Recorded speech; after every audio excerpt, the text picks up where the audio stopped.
Hello everyone, Cornholio.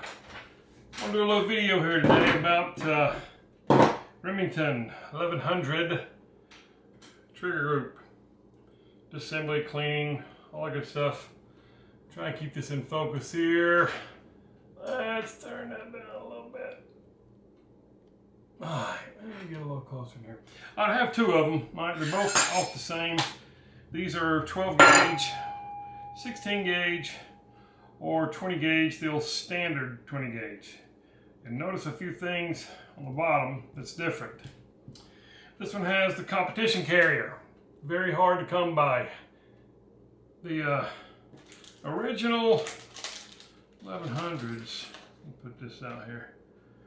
On the carrier, there's a carrier button you gotta push to make your carrier go up so you can load up in there. Alright, the normal one is this one. Y'all seeing this? The normal is this one. Alright, let's look at how much longer this black one is on the competition. A lot more room up here, a lot longer, so that when you hit the shell, boom, it hits it really easy, opens it up, allows you to load the shells up in there. Whereas this one was a pain in the butt. And Remington made a bunch of them for, I think, the 1187 police models. They're tack models, and I think that's it. 1100, 1187s had these long carrier releases. This is also when you pull your charging handle back and lock it in the release in the locked back position. You push this, and that lets your carrier go forward. All right, this one here has Dave's Metal Shop on it. You push that, it's the same thing, is that button's a lot longer, it feeds up. The only thing is, you see how far it sticks up? You see how it sticks up there? That can be a problem. Really touchy. You have to file down some more on this tab. Anyway, I think we'll take this one apart. So, when you're looking at this, we'll go to this other camera here. Hopefully you can see it. When you're looking at this one, I'm hoping my camera's not shaking too bad. I got a new system set up here. Here are your pins, okay? These are the pins that lock this into the gun. All right, you see there's little detents in them right here. These little D-clips right here. Little D-clips are what holds these into place. Now the rear one only has one. The bigger pin only has one. So that's what locks those into place. That's what you got to take off. Let me get set up here. I do believe I'm missing one tool. Yes, a number 2 Phillips screwdriver,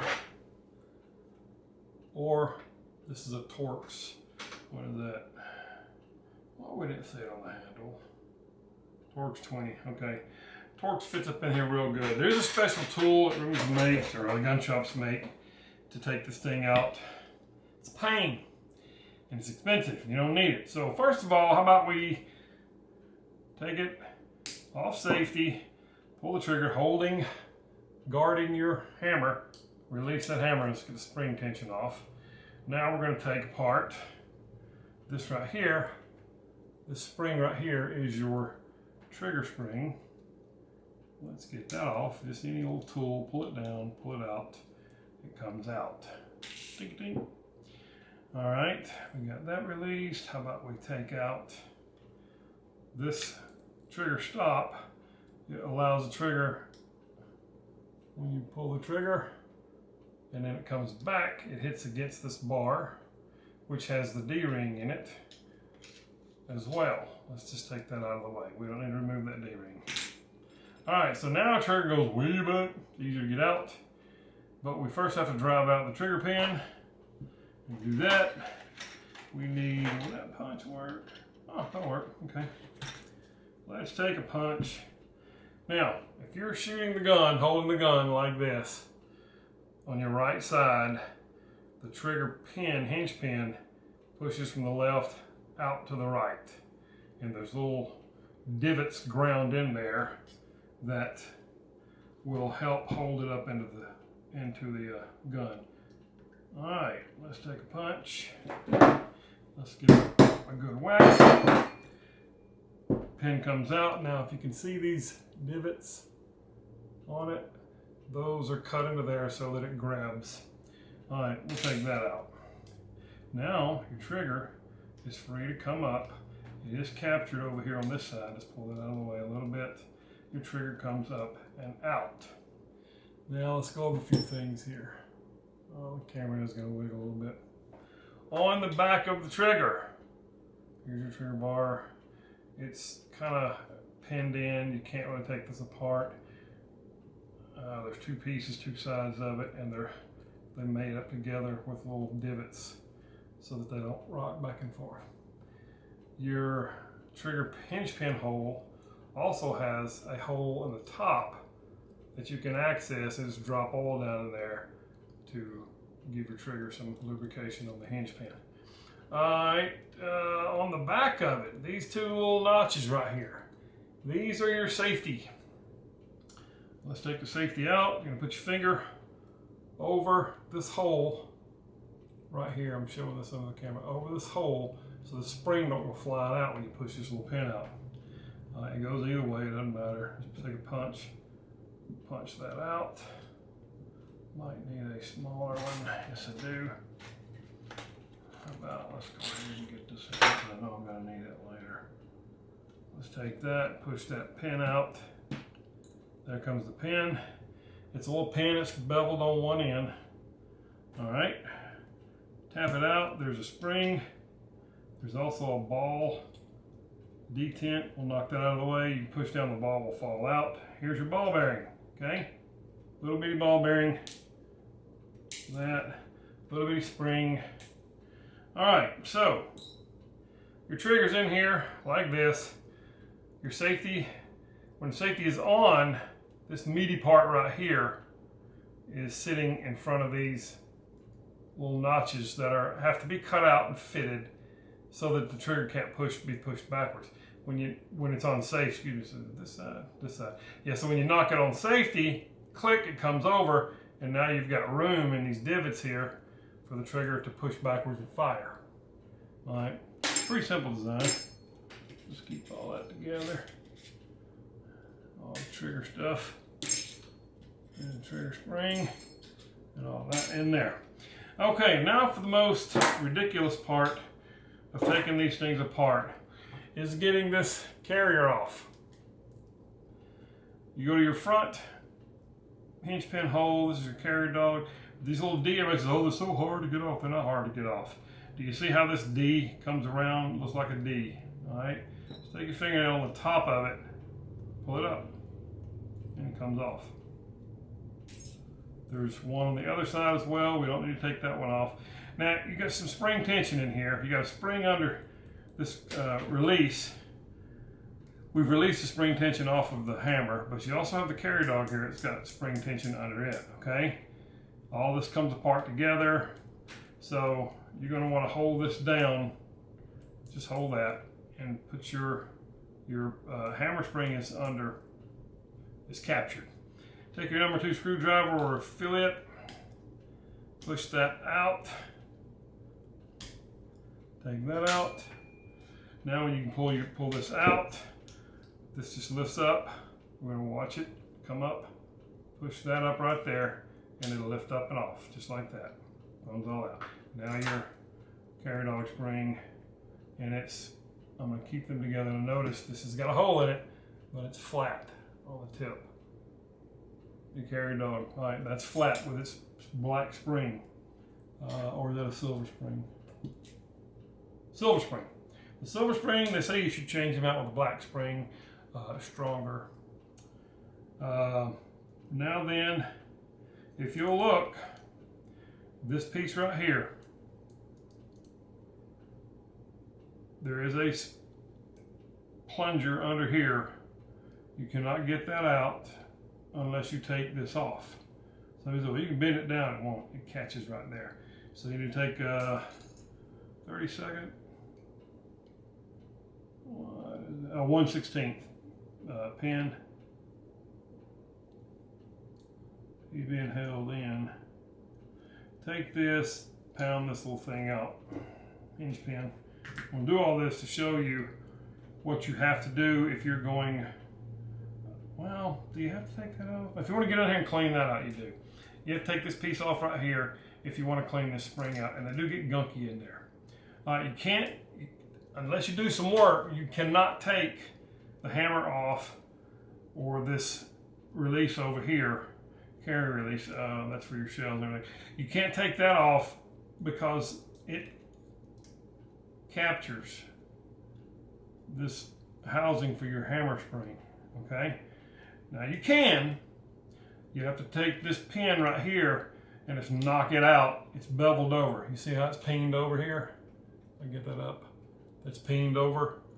That's so you don't take it out. Remington does not advise you to take any of this stuff apart. If you have any troubles with any of this stuff, they want you to send it back to the factory. If you do take things off, they'll know. This sear, this sits in here. It has a pin that goes, so your carry dog hole here, there is a pin right here. It's peened over right here where you can't take that out. All right, because they don't want you working on this sear. They don't want you doing trigger jobs on these things and releasing this, changing that sear weight or messing up your gun, turning it into an automatic firing weapon. Oh, but let's look at the spring. This trigger spring pushes the sear forward like this. Your hammer comes back and catches, click, okay? And when you pull the trigger, this pushes up, this pulls off, and there goes your hammer. There's a very little bitty notch right here, sharp, and another little bitty notch right here that catches. Don't mess with this stuff, okay? Don't sit there and think you can, well, I can lighten my trigger up and file on that thing and then boom. All right, there's also a little bit of a safety mechanism in that because you can't pull this up. You have to pull this off of it. And their angles are machined in there to precise tolerances to keep your safety working. Because like I said, the only thing that keeps your safety is that trigger from coming back, is that safety. But with the safety on, you can still pull back on this and it will release just by pulling back. So that's what your trigger spring, this right here, pushed up against this thing, keeping it pressure up against the sear. However, if you take your shotgun and you're holding it and you drop it on the butt really hard, there is a potential risk for this to bounce back and release the hammer, and if there is a shell in the chamber, it will fire. So that's a reason why to keep your gun no shell in the chamber when you're walking through the woods. Sitting at home, if it's your defense gun, I get it, I understand it, you want to keep one in there. Just make sure that you know. Now, I've never heard of one going off like that, but I would imagine if you took a 12 gauge or a 20 gauge, loaded up with the safety on and dropped it from a very high distance and it hit the ground, you probably could overcome that trigger spring and just let that pop back, and then you're going with fire. Just to know that that's what happens. All right, so if you want to get this plunger under here for your release, you do have to punch out this pin. Keep your finger over this while you're punching the pin out. Pull this out, and then you're able to pull this right here out. You see it, how tough that is? You'll be able to pull that out. And it's just like the carrier dog. Matter of fact, it's probably a real similar spring. This is what gets hit and allows another shell to be ejected out and releases your bolt back up, right, under firing, because that shell comes out really hard, hits all this, and releases everything. You don't need to take this off and clean it, but I do want you to pay attention to this little shiny part right here. The shiny part is what this piece right here rides up and down against. When I put it all back together, I'm going to show you how that works. Anyway, needless to say, we've taken it apart about as far as we want to take this thing apart. Okay, this could be taken off. Now notice, before I put Dave's Metalworks on there, you can see this hole right here had to wallow it out a little bit. This is what went in its place, coming from the back side. And you'll see it has the same little dog ear as this here. And it's down like this. And when you push up on this, you push up on that, that little dog ear right there pushes up against this right here, against that, and knocks the spring tension off. When it pushes that back, this hole right here, this piece is resting in that hole, that pushes back and allows this to go up. And then you can load shells up in there. So that's what this thing is for. Complicated, yeah, I know, sound a lot of stuff. Anyway, clean, scrub, clean, whatever. Put it back in together. Clean under your sear with a little bristle brush. I'll tell you something right now. These little dental brushes, brush between you, like that, they work really good for getting in these little holes and stuff like that. You get up under here and scrub that out, clean all the stuff out from under them. They're pretty neat little things. Work good for your teeth too. All right, so we're about ready to put it all back together now. We've cleaned it all up. Everything is scrubbed up really good. So what I want to do, I'm putting the trigger and everything in first because I like to put this hammer forward and locked when I go to put all this stuff back together. I'd rather have something pushing on that sear. So let's put the trigger and everything back together now. All right, first and foremost, we'll take our trigger and we're just going to drop it in. It's going to go in with your trigger like such. Trigger drops down in here. This shiny bar goes over this, and this has to be pushed down where that can get up in there, like that. All right, and look at there, that just pretty much dead lined up our hinge pin. Take our hinge pin, coming in from the right, going in. All right, now if you look down in there, if I can get shiny spot, there's that hole right there on the top of that trigger. You can drop an oil on it to do your hinge pin. Okay, so we've got them in there. Trigger's in the right spot. Let's go ahead and drift that back down. You want to push it into where that's flush.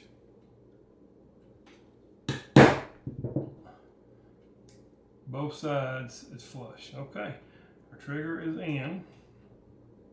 That's under here. Let's get our trigger, let's get our trigger stop. And we'll just push that in. Have to pull your trigger forward a little bit. And he goes in. All right, now we'll put our safety back together. We're going to take, first we'll put our safety in. The red goes in from the right to the left, push it flush where it's off safety. Take our little ball bearing, drop them down in the hole, wheel them down in there. Take our little bitty spring and drop the spring down in there. Take our hinge pin or capture pin and start it with the little pointy end going in. Now you're going to have to take it and rest it and get some kind of punch and push down on the spring to get your pin started. Once your pin is started, it goes right on in. Just flush on both sides, it just sits in there. Okay, so we have all of that in. Our trigger will press. Put it on safety, the trigger won't press. Let's get our trigger spring, and it goes on top of that little nub, and then it on the nub on the back of the sear. You can use your fingers, or you can get a sharp little tool or screwdriver and press it in there, but it's not that hard to just stick it on there. Okay, our trigger Now it works and returns. Always dabble a dab of oil here, dabble of oil down in there, which I'll do later. I'm not going to worry about that now. All right, now let's set him on safety. He won't lock. Let's go ahead and take our locker hammer down. All right, now see, it's all together. The trigger is on safety. I can't press the trigger and make it fire, yet I can still reach up here with my hand and pull the sear back, and you see how I just released it? That's why I say don't carry it around in your shotgun chamber while you're walking through the woods. All right, this will have to go up because when we go to put our carrier in here, this has to go in like that. Push this up, it comes in like that. Gonna take our carrier dog, turn around, line it up. Let's get our carrier dog spring and shoe and stick in there. That goes up, let's line them all up. And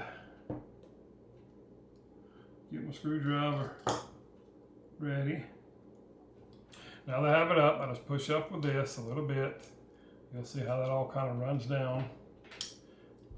Push up on that. Carrier dog springs in there.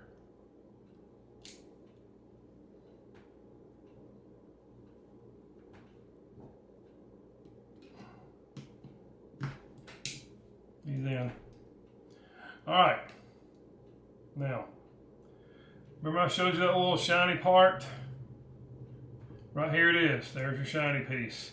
Here's that lip that has to be up in order for that, see it's catching. Watch it come back, it catches right there, and now it won't go up. You see that?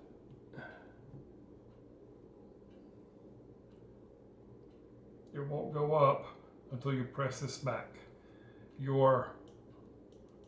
That little dog ear tab there presses up enough to let that rise up to where you can load around in there. So this way I was going to make sure that that's cleaned up, drop a little dab of grease or oil right there so that slides up and down real easy. Okay, carrier dog springs in there, everything's locked into place. Take your pin and set it on there. And I still put a little pressure on the carrier dog right here and the hammer and everything so that quickly comes through. Bam, there he is, all back together. That one went really slick. Now then, let's take the last D-ring. Find your little slot on the bottom, put the flat part in that slot, and just fold it up over there. There it is. Those were back together. That's how you take it apart for some good cleaning. Ops check everything. Safety on, does not fire. Take safety off, hold your hammer, press, it fires. Comes and locks back. Folks, we're good to go. All right, that's a Remington 870. 1100. I have two of them here. This one here is factory. The only thing different is this one has the longer release, easier to load. But you can see everything's the same. Same D-ring, same carrier dog, same latch here that has to be pressed down in order for that to come up. Won't come up. Press the button, dog ear lets it come up. You gotta make sure that comes back down. You see how that locked open like that? Always want to make sure it comes back down. And it will come back down under normal operation. There is this little tab over here. That helps. Well, folks, everything is back together.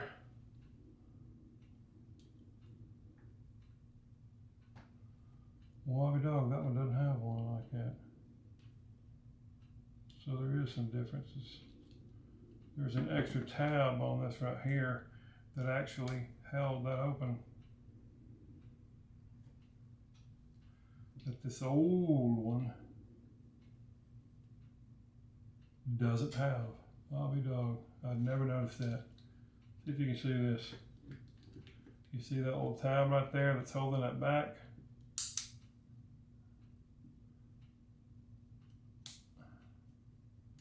It's on the carrier itself right there. This one does not have that cutout like that. See there how it's flush? I've never noticed that. Learn something new every day. I have no idea what that's for either, why that does that. I do know that when I pull that back, it locks it back right there. I don't really like that. On a normal operation, it works fine, just like this one. I do some research on that. Learn something new every day. Never had noticed that. Somebody out there, you guys probably know what that's all about. Put in the comments, tell me what that little tab's for. Like I said, this has come out of a 20 gauge, but my 20 gauge is a 1967 model, which means it's a 12 gauge frame with a 20 gauge barrel and a few different pieces. But most of the parts for 12 gauge, like the O-ring and the gas seals, take 12 gauge for my 20 gauge. So this is the one that come out of it. This one right here come out of a newer 12 gauge police. And it just baffles me about how that thing is cut like that with that extra tab there. That is the only difference that I see in any of this. I do notice on the top of these ears, this tab is bent backwards a little bit, whereas this one is just perfectly straight. That's different too. I'll check it out. I'm going to shoot tomorrow, so we'll shoot it. I'm wondering if that might be a difference between a 12 and a 20 gauge. I don't know. We shall find out tomorrow when I go shoot it. Hope to goodness that I haven't created some monster piece by putting this 12 gauge. The guy said that he started checking it out. This does work in a 20 gauge standard. What they call the 20 gauge standard. Not the LW, not the LT, but the 20 gauge standard. The older ones. And everything works good. That's pretty simple to press. That's pretty simple. Everything else lines up. Got the same standard marking that you see all over them where the carrier dog is pounded on right there. This one does too when it slams back. All right, okay, I've rambled on long enough, folks. Thank you so much for watching.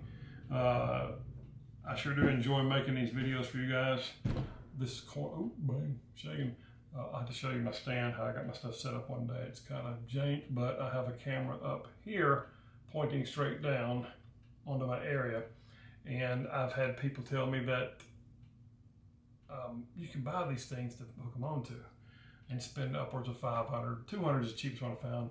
$500 to thousands of dollars for these things that hold your cameras. Well, I will show you what I did. Back this up.